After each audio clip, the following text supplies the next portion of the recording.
में, साथ छूटल बाटे जवानी में। कर कर के तोहके याद प्यार के रोगी बन गईनी। हो तू खुश बारू ससुर में, हम तो जोगी बन गईनी। हो तू खुश बारू ससुर में, हम तो जोगी बन गईनी।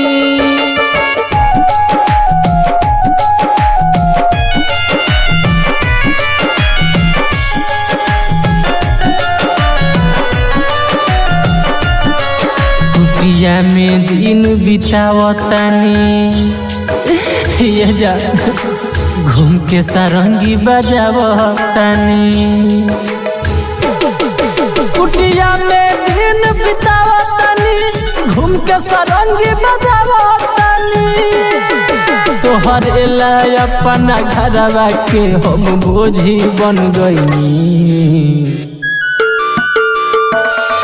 तू खुश बारू ससुर में, हम तो जोगी बन गईनी। तू खुश बारू ससुर में, हम तो जोगी बन गईनी।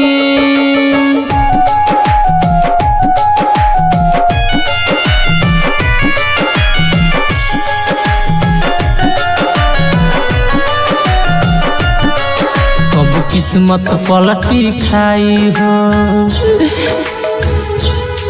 रब दिहे तो से मिलवाई हो।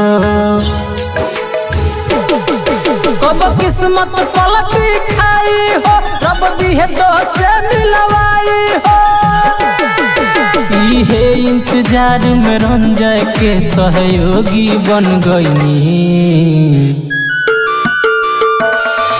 तू खुश बारू ससुर में, हम तो जोगी बन गईनी। तू खुश बारू ससुर में, हम तो जोगी बन गए। रंगीला रिकॉर्डिंग स्टूडियो बेतिया।